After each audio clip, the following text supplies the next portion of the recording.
Hi guys, আপোনালোকক আজি এটা বিশেষ এটা কাৰণৰ ভিডিঅ' এটা বনালোঁ। কাৰণ আপোনালোকে গমেই পাইছে অসম আৰু মেঘালয়ৰ ভিতৰত কি পৰিস্থিতি হৈ আছে।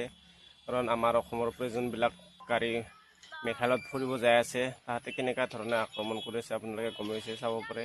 আপোনালোকক সৰুকৈ স্ক্ৰীণত দেখাই আছোঁ বৰ্তমান।